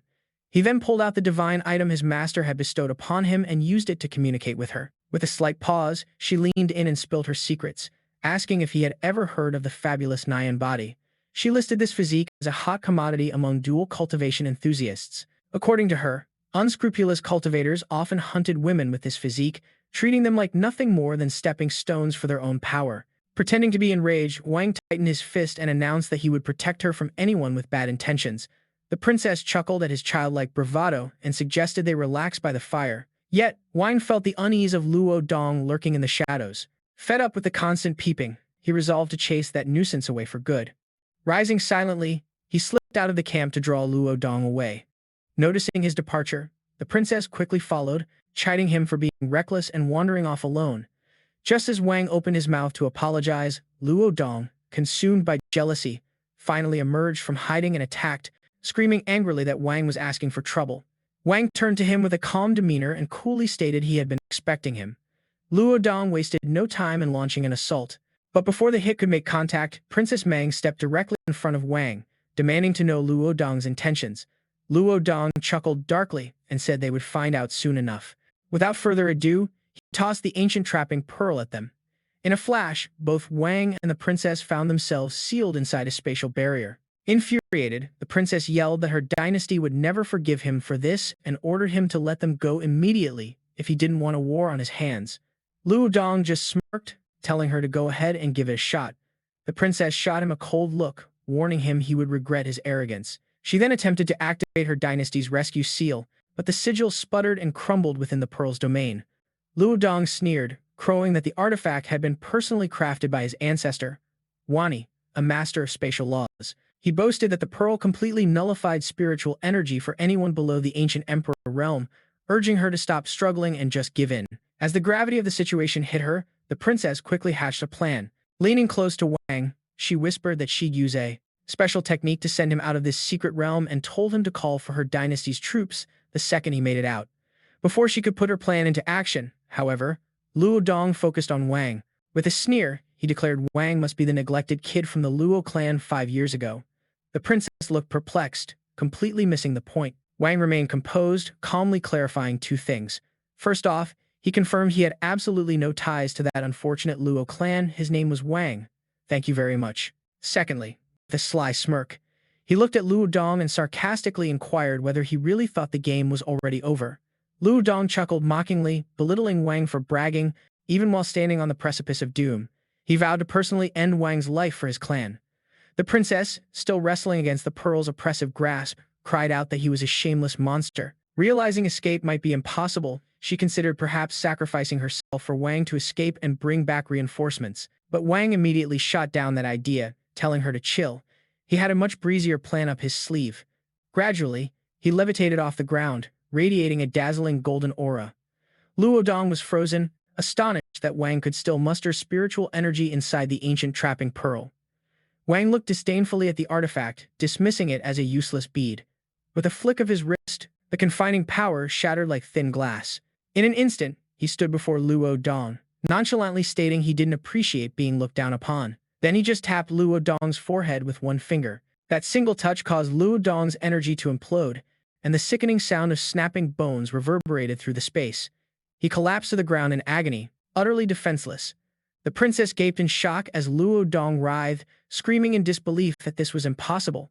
Standing over him, Wang asked sarcastically whether he was now satisfied with the prowess of the forgotten child from the Luo clan. Luo Dong, trembling with fear, begged for mercy, swearing up and down he wouldn't tell a soul what had happened. Wang looked down at him with disdain, asking if he really believed he was scared of the Luo clan. He declared that before he hit adulthood, he would pay them a personal visit, but for now, he'd just take a tiny interest. He pressed his palm to Luo Dong's chest, planting a glowing golden core of energy inside him. Luo Dong's eyes widened in horror as he stammered out what Wang had done. Wang replied with a cool demeanor that he wasn't bloodthirsty. His mom had taught him the importance of mercy, so he would give Luo Dong a chance. If he could reach his ancestor and have the golden core removed before 3 sticks of incense burned out, he might just live to see another day. The princess warned Wang that letting Luo Dong go would only lead to trouble for him and the Jiang family. Wang coolly remarked that he wasn't a bloodthirsty maniac. His mother raised him with a solid lesson on mercy, so he decided to give the guy a shot. If he could hustle over to his ancestor and get that golden core yanked out before 3 sticks of incense finished burning, he might just survive. The princess warned Wang that letting Luo Dong slip away would lead to nothing but trouble for him and the Jiang family. He thanked everyone who had stuck by him for their trust and assured them he wasn't going to hog all the spiritual energy, promising to share the wealth fairly. Feeling appreciated, Wang gave her a reassuring smirk, saying that the little thief wasn't going to get very far. Meanwhile, Luo Dong staggered away while hollering revenge threats, insisting he would wipe out the Jiang clan and smash every bone in Wang's body. Wang calmly counted down from 3. When he hit 1, there was a massive boom in the distance, and Luo Dong's body was turned to dust. Wang casually turned to the stunned princess and remarked that he was just kidding about showing mercy and hardly ever followed his mother's advice. After witnessing the chaos, Princess Minqian had to admit to herself that this was indeed the Jiang clan's divine child. She remembered her father's lingering regrets over breaking the engagement and thought that maybe this encounter was a chance to make things right. They walked to the site of the explosion together. Wang downplayed his impressive title, stating that he'd been strong from the get-go and had just caused a bit of a stir. The princess asked if he was the one responsible for the thunder disaster that wrecked the secret realm. He nonchalantly confirmed it, mentioning that he hadn't expected your average thunderstorm to break through to the ancient emperor peak and cause so much ruckus. He sighed, saying that even heaven gets jealous of great talent. The princess was blown away by both his strength and his chill attitude, thinking he looked like an ancient god slumming it as a mortal and wondering what he might evolve into. She scolded herself for getting carried away with such thoughts. Noticing her silence, Wang asked if she was upset and admitted he had kept her close on purpose to use her as bait to lure out Luo Dong. She assured him she wasn't petty or angry, and actually, she should be thanking him for taking out a hidden threat. Wang visibly relaxed at that. Later, as they sat by the campfire, the princess mulled over the rumors about the Jiang clan's son possibly being a reincarnation of a great ancient emperor and thought those rumors might actually hold some truth now. She admired his talent, cleverness, and eloquence, concluding that not many of his age could hold a candle to him. Wang interrupted her thought train, reverting back to his innocent demeanor, and asked who would be lucky enough to marry big sister Ming in the future. The question made her blush, and she found his quirky comments baffling. Their conversation then shifted to a serious note. The princess cautioned him that he was underestimating the Luo clan's determination. Luo Dong was from a direct line, and their ancestors wouldn't just let this slide. She reminded Wang about the ambush that the mighty Xia dynasty and the Luo clan had plotted outside the secret realm. Wang casually responded he could take Luo Dong out with just one swift hand movement. The princess questioned his confidence, wondering what he would do when the true might of the Luo clan came crashing down on him. She explained that her clan had plenty of experts who could help him escape and then offered him a spiritual treasure from her father that could mask his presence. She insisted he accept it, pointing out that he had saved her, and that the great Xia dynasty might not cling to their enemy status forever. Wang took the gift but made it clear where he stood. Their relationship was personal, not political. He held no goodwill toward her dynasty and meant to make General Wu pay for disrespecting his mother and wronging his clan. Out of the blue, The princess asked what he would do if she handed General Wei right over to Wang and his family. Wang wondered if Princess Minqian really had the power to hand over General Wei. The princess replied that her father had been duped by the Luo Clan, which was why he had been considering breaking the engagement. But if they surrendered the general, it would smooth things over between the factions, and the Great Xia dynasty would likely accept that. She also offered to give Wang her jade pendant as part of that deal. Wang noted that the princess had faith in him because she had caught a glimpse of his power at the peak of the ancient emperor realm, something her father hadn't been able to witness. To the majority, he was still just the discarded child of the Luo clan, someone they would never take seriously. When the princess asked him to be clear about his refusal of the jade pendant, Wang explained the hesitation behind accepting it. He had gone through a lot of suffering, and he didn't want his friend, the eldest princess, to be scrutinized by everyone or have any reason to regret her decision. Accepting a gift lightly would chop down his self-respect. The princess turned red when he called her a friend. Wang, already determined, said he understood her gesture, and because of that, he couldn't just accept the pendant willy-nilly. He wanted to first prove her right to the world. Only then would he accept the pendant with honor. The princess quickly agreed, nodding that even at such a young age, he articulated himself well and that his excuses always hid some deeper principle. Wang told her to hold on. He promised that the entire Great Xia dynasty would come to know his name. Then he produced the divine item from his master and used it to get in touch with her. The great sage initially teased him for only calling when things got tough, but Wang had a specific request. He explained that during a previous showdown with someone from the Luo clan, the remains hinted at the involvement of a fourth ancient emperor. If that lead traced back to the Luo clan, surely an ancient sage from their end would make an appearance. Wang asked his master to set up a formation to keep their location under wraps from any potential detection. If that path led back to the Luo clan, an ancient sage from their side would surely pop up. Wang requested his master to set up a formation to hide their location while they had the person from the earlier cancellation tied up outside the palace gates, thinking it would be a fitting gesture. The princess stared at Wang, bewildered, unsure what he meant with his talk of betrothal gifts and return offerings when he was still just a kid. Wang simply put on an innocent expression, acknowledged he was rambling, and casually referred to her as elder sister Xia to ease the awkwardness. Finally, turning to the generals, he asked if they could safely escort the Grand Princess back to the Divine Dynasty. Before he took off, the princess handed the jade pendant back to him, the lifespan of a single incense stick. Even though the master gave him a hard time, she saw his potential and decided to lend a hand. With some backup lined up, Wang soared into the sky and shouted to the cultivators hanging out in the secret realm that he was about to clean house. He warned them he'd be bringing his A game, and there were no guarantees on anyone's safety. He told everyone to float up and gather behind him within 15 minutes, saying those who didn't come. The scene shifted downward, where Princess Mang was urging everyone from the mighty Xia dynasty to join her in the sky if they wanted to stay alive. A few cultivators were hesitating, skeptical about taking orders from a 5-year-old. Noticing their uncertainty, the princess twirled slightly, sporting a faint, creepy grin while asking if anyone dared to question the eldest princess's judgment. Just her tone alone zapped all doubts into silence, and everyone quickly levitated, assembling behind Wang. Others watching decided they better join in too. They'd worked hard to uncover the secrets of this realm and weren't about to risk it all by hanging back. If even the eldest princess of the Great Xia dynasty was willing to follow this kid, it was probably the smart move, right? Yet, a few cultivators from the Luo clan stuck to their high horse. They had heard the gossip that Wang was the clan's forgotten child, supposedly born with a broken foundation, and they scoffed at him. Even though they'd also caught wind of the legend that he had hit true immortal status at birth, they were skeptical. One woman from the Luo clan even went off on the princess, yelling that she had flown up in fear and that such cowardice would keep her from ever achieving the great Tao. Meanwhile, way up high, Wang was more than ready. He peered down coldly, remarking that somehow, despite having time, they just seemed eager to go to their own doom. Even worse, they had the nerve to insult his friend, calling her a coward unworthy of the great Tao.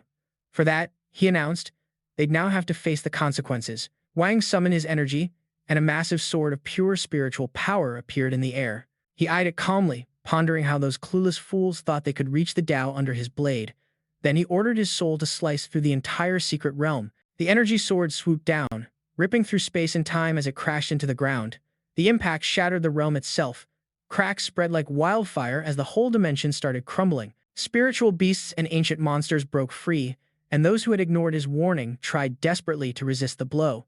But they were dusted in an instant. The cultivators who had hitched their wagon to Wang watched in stunned silence, unable to believe that such colossal power was emanating from a child. The princess, equally blown away, realized this was the power Wang had intended to flaunt to her father. Suddenly, she felt a tinge of regret. She had forgotten to activate the recording stone to capture this monumental event. Once the chaos settled and the secret realm fully collapsed, Wang absorbed the remaining vast spiritual energy, draining it until he was back at full strength. He turned to everyone who had followed him, thanking them for their trust and assuring them he wasn't a greedy dude. He'd share the spiritual energy fairly. The grateful cultivators accepted his generous offer and sang praises of the young prodigy's big-heartedness. Wang then called out to Princess Mang, telling her he had already set aside some of the spiritual energy for her to level up. The princess blushed and teasingly scolded him, asking why she should accept his spiritual energy when he had turned down her jade pendant earlier. Wang smiled gently and told her not to jump the gun. He asked her to pull out the recording stone and hold it tightly because what was coming next, he warned, would be the real showstopper worth capturing. The scene flipped back to the mortal world as the rift of the secret realm ripped open in time.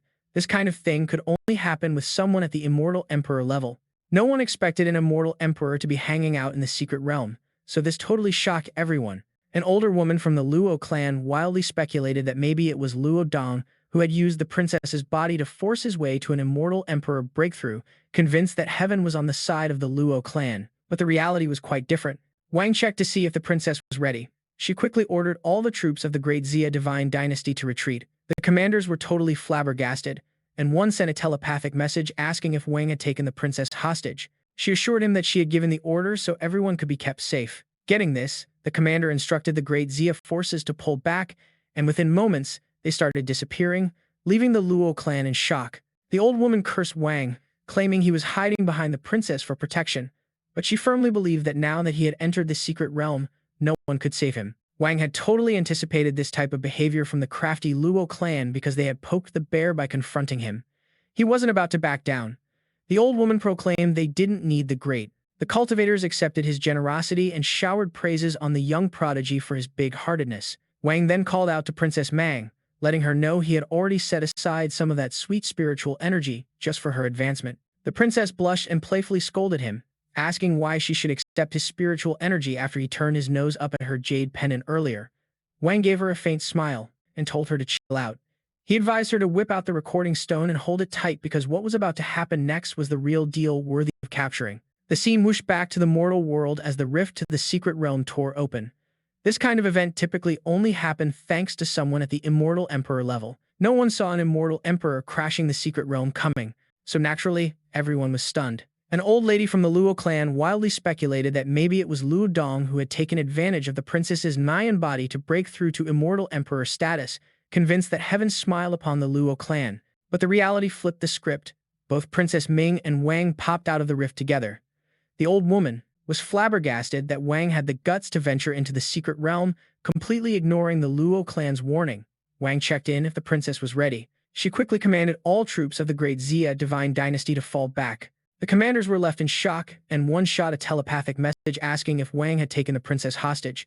She calmed him down, saying she ordered the retreat specifically for everyone's safety. Getting the picture, the commander told the Great Xia forces to back off, and in just a matter of moments, they started disappearing, leaving the Luo clan completely bewildered. The old woman threw a fit, cursing Wang and accusing him of hiding behind the princess like a scaredy cat. But she was convinced that since he had ventured into the secret realm, his goose was cooked. Wang totally saw this behavior coming from the scheming Luo clan. After all, they were the ones who poked the bear first. He refused to cower down. The old woman shouted that they didn't need the great. The old lady threw a fit, blaming Wang for hiding behind the princess like a coward. But she was really convinced that now that he was in the secret realm, there was no way anyone could bail him out. Wang totally saw that drama coming from the shady Luo clan since they had poked the bear themselves. He wasn't going to shrink back. The old woman insisted they had no need for the grand. Zaya rallied her crew to tackle the 5-year-old, telling them to grab him like he was a runaway balloon. They sprinted toward Wang, but not so fast. A few members from the Luo clan who tagged along tried to hit the brakes on this wild plan. They argued they should hold off the ambush and let the princess and the little one get out first. But the old lady was having none of it. She grabbed one of them by the throat and tossed him like a sack of potatoes. The rest of the clan members quickly realized they were on the wrong side of the tracks and hightailed it back to the secret realm. Wang and Princess Mang watched in awe as the relentless elder made her presence known. She told Wang to stop daydreaming, because even if the 2 big shots from Xia showed up, it wouldn't change a thing. This old bat had already soared into the 4th heaven of the immortal emperor realm, which meant those generals were no match for her. She demanded to know where Luo Dong was hiding, promising they'd be left unharmed if they gave her the scoop. Wang just smiled. pulling out a tiny pouch, and winked that maybe there were some of Lu Dong's leftovers in there for her to keep as a memento. Raging mad, the old lady threatened to turn Wang into dust. But Wang remained as cool as a cucumber. He lit an incense stick and handed it to the princess, saying that the time it took to burn was how long their enemies had left to kick it. The old woman lunged like a bull in a china shop. The great sage jumped into action, summoning some wild magic chains that locked down the entire courtyard. The Luo elder stared wide-eyed at the phenomenal power. As the ceiling completed, Wang grinned like a Cheshire cat, knowing that the time had come for those aggressive Luo clan members to face the music. As Wang unleashed a storm of curses like confetti at parade, he activated the heaven-devouring demon art, unleashing its full force outward. A colossal swirl of blue energy erupted above the battlefield, spreading so fast that chaos broke out among the Luo clan soldiers. They screeched as they felt their strength being drained, their war horses crumbling beneath them, and their chariots getting pulled helplessly toward the vortex's core. Nothing escaped its grasp, and pure pandemonium settled over the enemy lines. Even Elder Luo's usual stubborn followers began yelling for her to step in, unable to handle the monstrous force any longer. The elder herself gaped at the craziness, realizing that the little brat she had been ridiculing was already at the peak of the immortal emperor realm. Accepting she was out of her league, she figured her only chance was to leg it and warn their ancient ancestor before this little monster got even stronger. Wang saw her try to bolt and told Princess Mang with a chuckle that he had at least expected her to put up a fight before making her getaway. While she raced toward the edge of Sage Meow's magic formation, she muttered to herself in a huff, cursing her luck for spending centuries just to reach the fourth heaven, while this kid had zoomed past her before he even hit double digits. But she didn't make it far. Wang popped up right in front of her like a jack-in-the-box, moving so fast that even the elder stood there like a deer in headlights, trying to wrap her head around how he had crossed that distance. He casually asked her what the rush was about. Desperate, she launched a wild attack, shouting for him to lose the arrogance. But Wang intercepted her arms like he was swatting a fly, reminding her that arrogance requires a bit of talent, and she hadn't shown much of that lately. In a heartbeat, the bones in her arms crunched under his grip, and her scream echoed like a siren across the battlefield. But mercy wasn't on Wang's agenda for too long. Out of respect for her age, he decided to wrap things up quickly and summon the Zhang family's 9 heaven sword light. She barely had time to plead before the massive golden blade came crashing down, striking the ground and obliterating her existence like she was a bug on a windshield. From a distance, the backpedaling Zaya troops watched in disbelief, realizing they were lucky for their exit, or they would have met the same terrible fate. Those who took Wang's advice earlier stared at him in awe, finally putting 2 and 2 together about the child who had caused all that heavenly ruckus in the secret realm. Yep, that was Wang himself. As Wang soared toward the great Zia ship, General Shaw saw him approach and struggled to comprehend the wild scene before him. It seemed impossible that the outcast child of the Luo clan, barely 5 years old, could have the strength of a peak immortal emperor. He cursed the Luo clan internally for keeping that treasure hidden. Once Wang landed on the ship, he gave a polite bow to the elders and mentioned he was tied up dealing with some rude folks who were disrespectful to his mom, apologizing if he'd forgotten his manners for a second. The general quickly jumped in with reassurances, calling him young Master Zhang, and saying that the stories about his skills clearly shortchanged him. Then he spotted Princess Mang holding up a spirit stone, quietly capturing the entire scenario, and asked her what she was up to. Wang answered for her, saying this recording was for a certain emperor who needed a little backstory on a marriage kerfuffle. He then asked the princess for the jade pendant she had offered earlier. When she hesitated, unsure if he really wanted it now, he simply nodded. With the pendant in hand, he lifted the spirit stone and began talking as if someone was right there with him. He declared that he would be keeping the eldest princess's pendant and that this should be seen as proof that their marriage agreement was back on. Then he added seriously that when he arrived to present his betrothal gifts, he expected everyone to be ready for a real show. Entire scene and asked her what the deal was. Wang chimed in, explaining that the recording was meant for a certain emperor who was clueless about a marriage issue. He then asked the princess for the jade pendant she had offered up earlier. When she hesitated, unsure if he wanted it right now, he merely nodded. With the pendant finally in his possession, he hoisted the spirit stone and spoke as if he were addressing someone right in front of him. He declared that he would be keeping the eldest princess's pendant as proof that their marriage agreement was back on. He added with all seriousness that when the day came for him to present his betrothal gifts, he expected the agreement between them was back on track. Then he chimed in with all seriousness that when he showed up to drop off his engagement gifts, he expected everyone to be on board. She laid it out like a buffet, saying that once he charged it up with some good old spiritual energy, it would cloak his aura for 6 hours, and she insisted he use it wisely in case he had to do a disappearing act. Wang shot a quick thought over to his master.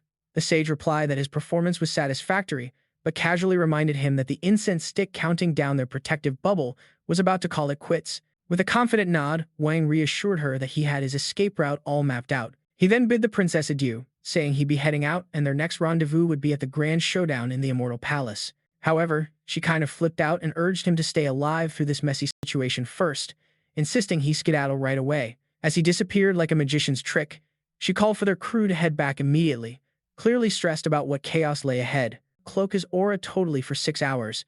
She insisted he use it wisely if he found himself needing to bolt. Wang sent a mental SOS to his master. The sage replied that Wang had done okay, but reminded him that the incense stick marking their protective shield's timer was nearly toast. Wang calmly reassured her with a nod, making it clear he already had his great escape planned. He said his goodbyes to the princess, letting her know he was off and that their next meetup would be at the epic contest of the Immortal Palace. She, however, anxiously pressured him to prioritize surviving this craziness first and pushed him to vamoose at once. Once he vanished from the scene, she commanded their group to turn around immediately, clearly on edge about what awaited them. As the mighty Xia ships took to the skies, a wild thunderstorm erupted overhead. A soldier shouted that a menacing aura was heading their way, and another guy recognized it in a heartbeat, the grandpappy of the Luo Clan. General Xia confirmed the old man's identity without a second thought. Princess Mang stepped forward and addressed him as Sage Luo, asking him why he was launching a sneak attack on their divine ship with no rhyme or reason and reminding him of their long-lasting buddy-buddy agreement. The furious elder brushed off her politeness and demanded to know what had gone down in the secret realm, revealing that the soul lamps of Luo Diatang, Luo Dong, and Elder Lu Wanu had all kicked the bucket. The princess snapped back, calling out his nerve for interrogating her, especially when she wasn't even obliged to give the Luo clan a heads up. His anger flared as he insisted to know who the murderer was. General Shah jumped in and warned him to watch his step, declaring that another misstep would be seen as a declaration of war against the great Xia dynasty. Soldiers lined up on deck with their spears raised, all shouting in unison as the tension escalated. Luo Tenkong dismissed the general as just a rude lackey, prompting the princess to shout his full name and accuse him of poking a bear between the Luo clan and the Xia dynasty. He asked one last time who had taken out his people. She shot back that the Luo clan had gotten way too bold, pushing around the weak and acting like they owned the place, and that she knew who the killer was, but he was welcome to try prying it out of her. Furious, Lu Tangkong threatened that if she kept quiet, he'd personally drag the truth out. She retorted that she had no fear of him and commanded her generals to activate the imperial seal. The generals obeyed immediately, coming together in a ritual that called forth a gigantic golden dragon, the embodiment of the dynasty's power. The Luo ancestor froze in disbelief, wondering how on earth the emperor had allowed his daughter to wield such a fearsome force. Feeling the crushing weight of the dynasty's dragon vein, he realized he couldn't take on the whole divine lineage solo. With the dragon's might backing her, the princess reminded him that the imperial clan had never bent a knee to an enemy. She warned him that if he kept blocking their path, she'd personally claim his head, even if it cost her divine soul, and she gave him one last chance to back off. Gritting his teeth, Lu Tangkong declared that this was far from over. He vowed that the Luo clan wouldn't forget the humiliation of today and then retreated. The second he left, the princess almost collapsed from sheer exhaustion. The generals rushed to catch her, insisting she take a breather, as they noted that activating the fork imperial seal took a serious toll on her body. She reassured them that she had held back its full force and that her soul was fine. She was just running low on spiritual energy and needed a moment to recharge. As she caught her breath, she bitterly reflected on how the Luo clan was getting cockier, acting like they owned the desolate ancient immortal realm. She knew they wouldn't take the loss of so many of their own lightly. Quietly clutching the spirit stone that had recorded everything inside the secret realm, she felt certain that once her father had a look at its contents, he would make his decision accordingly. Meanwhile, in the grand hall of the Luo clan, the atmosphere was thick as the old ancestor grilled one of his subordinates about their progress in finding the mysterious killer from the secret realm. The follower explained that the battlefield outside the realm had been wrecked so completely that hardly any trace remained. All they could guess was that the culprit was packing heat at the peak of the ancient emperor realm, but nothing more. Seeing a spark of interest in the ancestor's eyes, the subordinate continued, mentioning that during some snooping in the eastern regions, he had stumbled upon a juicy rumor. 5 years ago, a divine child was born in the Jiang clan's territory. He painted the picture of the situation, detail on the investigation into the mysterious killer from the secret realm. The follower explained that the battlefield outside the realm had been so thoroughly wrecked that there was barely anything left to go on. All they could figure out was that the culprit had strength at the peak of the ancient emperor realm, nothing more. Noticing the ancestor's interest growing, the subordinate pressed on, mentioning that during inquiries in the eastern regions, he had stumbled across a jaw-dropping rumor. 5 years back, a divine child had been born in the lands of the Jiang clan. He elaborated on the mind-blowing visions tagged along with the birth, like a golden lotus popping up above a grumpy ocean, mountains and rivers projecting themselves, and even a ghostly ancient king making a dramatic entrance from the sky. Upon hearing this, the elder ancestor sprang up like a jack-in-the-box, his disbelief evident as he blurted out the vision like his brain couldn't wrap around it. He mumbled that such a phenomenon could only happen for one special kid, a child with the legendary sacred body. Growing more anxious, he demanded proof that these weren't just tall tales. The follower dropped to his knees, swearing on his grandma's favorite sweater that he wouldn't dare spin a yarn, and that he'd double-check everything himself. He threw in a real doozy, claiming that the Jiang clan's kid was not only born with that sacred body, but also at the cultivation level of a natural-born true immortal. The ancestor fell into a shocked silence, realizing the divine child in question was none other than the one he himself had booted from the clan. A wave of regret flooded over him. If that kid had grown up with them, the Luo clan would have been sipping success cocktails instead of fearing their downfall. He cursed the bad luck that had led to this moment, declaring that Luo Tian must face the music. Bursting out with his subordinate, he stomped over to Luo Tian's place and hollered for him to get his behind out immediately. Inside, Luo Tian was scratching his head, bewildered by the ancestor's fury for the second time, especially after the clan's latest mishap, and rushed out to see what was up. But before he could say howdy, the ancestor unleashed a barrage of reprimands, demanding to know how he had the gall to seek explanations. He raged that the kid born from Jiang Zixin had the sacred body and accused him of tossing away the clan's golden ticket for no reason. Luo Tian was absolutely flabbergasted. He insisted this was impossible, reminding the ancestor that he himself had checked the fetus years back. At that time, there weren't any spiritual vibes at all, just a busted-up foundation that had doomed the kid to never even sniff the spirit manifestation realm. How could that possibly be the same kid everyone was now saying had a sacred body? Luo Tian then shifted his anger toward the follower, accusing him of spreading baloney. The terrified guard dropped to his knees, begging for mercy and explaining that the news was spreading like wildfire throughout the entire Eastern Immortal realm, and he had verified it numerous times before mentioning it. At that moment, Muon walked in, telling Luo Tian to chill out, and reassured him that the clan's death guards wouldn't be peddling wild rumors. She greeted the ancestor with respect and suggested that since the rumors were about events from 5 years ago and spread by word of mouth, they could just be embellished. Perhaps, she proposed. The Jiang clan had cooked up these tales to save face after being kicked out by the Luo clan. Luo Tian fought back, saying that the matter was too crucial to just brush off. If it was a lie, no harm in checking. But if it turned out to be true, they could not afford to be careless. Muon then tossed out a plan.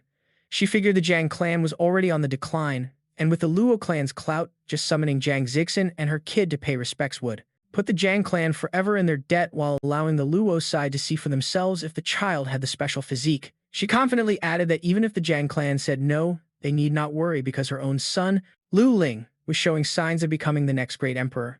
Her words put a spring in Luo Tian's step as he reminisced about the good vibes that surrounded Lu Xing's birth and confirmed that his son's talent was nothing short of divine. The ancestor, finding his cool again, admitted he had been so buried under bad news that he completely forgot about Lu Xing. He instructed Muon to fetch the boy immediately. Soon after, Lucian appeared and greeted his ancestor and parents with poise. The old ancestor looked at him with pride, noting his calm aura, steady temperament, and the intensifying glow of his stellar bloodline. Confident this kid would dominate the martial arts scene, he showered him with compliments. Luo Tian reassured him that Lu Xing's progress was skyrocketing and promised to personally accompany him to the upcoming Immortal Palace showdown. The ancestor, glowing like a proud peacock, repeated his approval several times and declared that with such a successor, the clan would be stronger than ever. Still, he warned them not to be careless about the Jiang clan situation and demanded a thorough investigation. Once the ancestor left, Luo Tian told his son to get back to training, explaining that cultivation was like paddling upstream. You either move forward or get swept away. After Lucian left, Muon immediately confronted her husband, accusing him of daydreaming about Jiang Zixin again. The moment she mentioned that the kid had talent, she suggested he secretly wanted to bring them back. Luo Tian tried to reassure her, explaining that the boy was his own flesh and blood, a descendant of the Luo clan, and if his talent genuinely exceeded expectations, winning him over would benefit the clan. but even he admitted he was unsure. He had seen the broken foundation for himself and the medicine god. Valley's doctor confirmed it. He couldn't fathom how a kid with such a fate could have magically acquired a sacred body. Muon rejected the idea outright, insisting she wouldn't believe anyone could outshine her son. She cut the discussion short and ordered him to get on with preparations for the plan. Meanwhile, far away, Princess Mang finally rolled into the palace of the Grand Xia dynasty, and then told him to get going with preparations for the plan. Meanwhile, far off, Princess Mang finally made her grand entrance at the palace of the Great Xia dynasty. Worn out from her journey and weighed down by everything she'd seen, she decided it was high time to spill the beans about that troublesome kid Wang to her dad.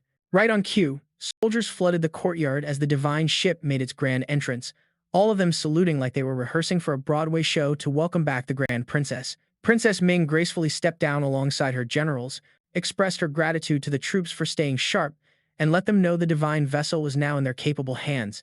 The soldiers bowed as she waved them off. Then she instructed her generals to zip it about everything they'd seen until the emperor decided what to do next. Once they promised to keep it under wraps, she strolled toward the grand hall. Inside the throne room, she saluted her father and casually mentioned she had returned from the secret realm with some serious accomplishments, insisting she'd done the great Xia dynasty proud. The emperor motioned her closer, affectionately calling her Kenner as he sized her up. His expression turned serious when he noticed she had activated the imperial seal. Her spiritual energy was running on fumes. He immediately put two and two together and realized that she'd been through the ringer and demanded a full rundown. Princess Ming admitted there was no way to hide the truth from him. She detailed how the Luo clan had let Luo Dong trap her with the immortal binding pearl, clearly planning to cause some serious trouble, and she only survived because a buddy came to the rescue.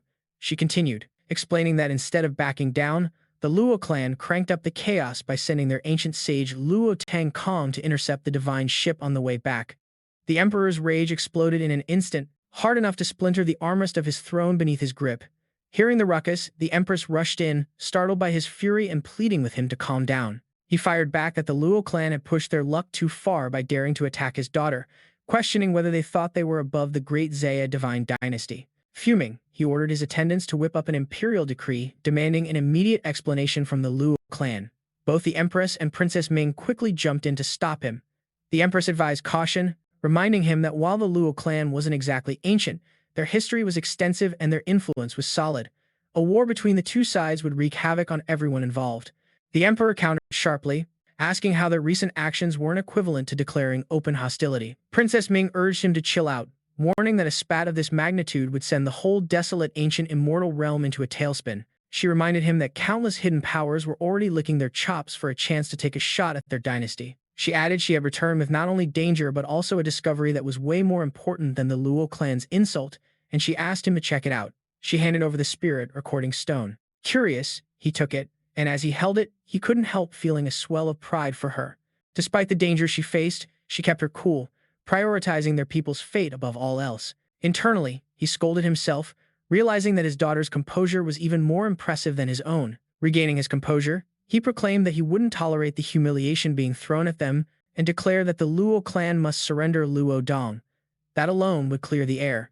The empress quickly objected, reminding him of the long-standing relationship between their dynasty and the Luo clan. She insisted they could still brush this off as a minor hiccup and suggested instead of throwing threats around, they could strengthen ties by marrying Princess Ming to Luo Dong. Ming was of age and had plenty of suitors. This match would solve both diplomatic and domestic. The emperor's jaw practically hit the floor in disbelief, asking how she could call this incident trivial when Princess Ming had nearly bitten the dust. He shot the idea down without a second thought. The empress calmly clarified that she wasn't defending Luo Dong himself, but rather his status as the Luo clan's direct heir, someone meant to wield significant power. Before the emperor could argue further, Princess Ming jumped in. Addressing her stepmom, she plainly stated that if anyone thought she was sweet on Luo Dong, they were way off base. Confused, the empress pressed for clarification. Princess Ming then confidently revealed that Luo Dong was already pushing up daisies. The moment she dropped that bombshell, both the emperor and the empress stood frozen in shock. The empress struggled to wrap her head around it, insisting that someone like Luo Dong, who was one of the brightest stars in the Luo clan's youth, couldn't possibly have kicked the bucket inside the secret realm, not at the mercy of a bunch of lowly beasts. But Princess Ming quickly set the record straight.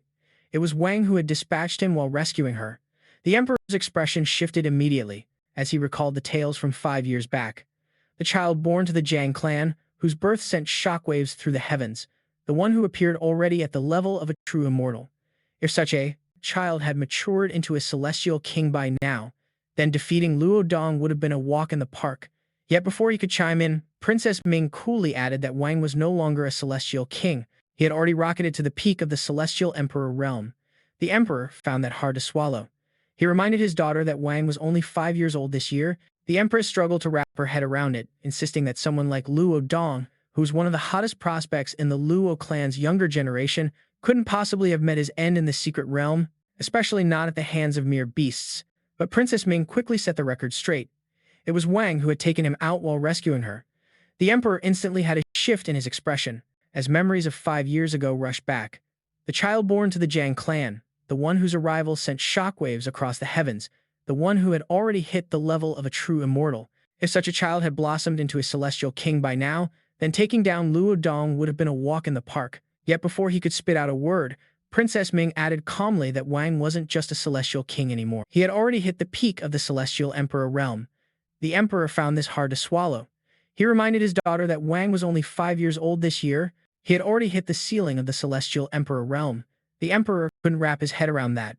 He reminded his daughter that Wang was just 5 years old this year, but she shot back coolly, saying if he had any doubts about her words, all he needed to do was check out the memory stone she had gifted him. The emperor, however, still refused to buy into any of it, insisting no kid could make such monstrous strides. But just before she could spill more, the emperor unleashed his rage on her. He brought up, rather sharply, that she had called off the engagement between Wang and their daughter without giving him the heads up, a decision that had cost the Grand Zaya divine dynasty a genius of astronomical proportions. He hadn't even given her a proper punishment for going solo. Yet here she was, daring to argue. The empress crumpled to the floor, banging her head against it as she begged him to chill, pleading for a break for Princess Yao's sake. At this, the emperor softened a little. He told her to get back on her feet, head to her quarters, think about what she'd done, and stay there until he decided what to do next. Once she walked out of the hall, he turned to Princess Ming and asked if she honestly thought this kid was someone worth personally apologizing to the Jiang clan for. Princess Ming didn't give a straight answer. Instead, she offered a faint smile, knowing her father all too well. He always played it close to the vest, and the very fact he was even asking meant he was already leaning towards acknowledging Wang's worth. Instead of pushing him further, she simply told him to watch the memory stone. As the footage rolled, the emperor saw every moment from the secret realm. Wang crushing Luo Dong, beating the elder, and even calling the emperor himself an old man. Though the kid's tone rubbed him the wrong way, Princess Ming teased her father about his earlier question. Was such a child worth an apology? However, the emperor was already lost in thought, pondering if Wang and Princess Ming made a good match. Even with the boy's rudeness, he couldn't overlook that a 5-year-old reigning supreme in the celestial emperor realm wasn't someone any dynasty could afford to annoy. The emperor then bluntly asked Princess Ming if she had developed any fondness for the boy. She instantly blushed and insisted her interest wasn't personal. She just wanted to ensure that the great Zia Divine Empire didn't foolishly overlook such an amazing talent again. The scene then shifted to the decision. The emperor officially approved both the apology to the Jiang clan and the revival of the marriage agreement. Yet even then he grumbled to himself, unable to shake off the fact that Wang had dared to call him an old man. Later, in one of the palace chambers, the empress returned to her quarters where Princess Yao rushed over, asking why her mother looked so ticked off. The empress vented her frustrations, lamenting that Wang had initially been engaged to Princess Yao. And now that he had been exposed as a once-in-a-generation genius, the emperor was pointing fingers at her for ending the betrothal when it was obviously the Luo clan's silliness that had pushed him away. What bugged her the most was that she was the one facing the fallout. Princess Yao, however, shrugged it off, telling her mother not to fret. She insisted that no matter how talented Wang was, she could easily teach him a lesson for vexing her mother. The empress finally cracked a smile, reminded of her daughter's rare spiritual Dao body, the same innate setup once boasted by legendary great emperors. She urged Yao to get serious about her training, especially with the Immortal Palace selection right around the corner next month. Only by getting in could she stand shoulder to shoulder with the true prodigies, and that way she wouldn't have to live a life of non-stop diplomatic antics like her mother did. Princess Yao smiled with confidence, reassuring her mother. She even added that if by chance she bumped into Wang during the Immortal Palace selection, she was totally going to give him a smack on her mother's behalf, and it was something she was genuinely looking forward to. What bugged her the most was that she was the one facing the fallout. Princess Yao, however, shrugged it off, telling her mother not to fret. She insisted that no matter how talented Wang was, she could easily teach him a lesson for vexing her mother. The empress finally cracked a smile, reminded of her daughter's rare spiritual Tao body, the same innate setup once boasted by legendary great emperors. She urged Yao to get serious about her training, especially with the Immortal Palace selection right around the corner next month. Only by getting in could she stand shoulder to shoulder with the true prodigies, and that way she wouldn't have to live a life of non-stop diplomatic antics like her mother did. Princess Yao smiled with confidence, reassuring her mother. She even added that if by chance she bumped into Wang during the Immortal Palace selection, she was totally going to give him a smack on her mother's behalf, and it was something she was genuinely looking forward to.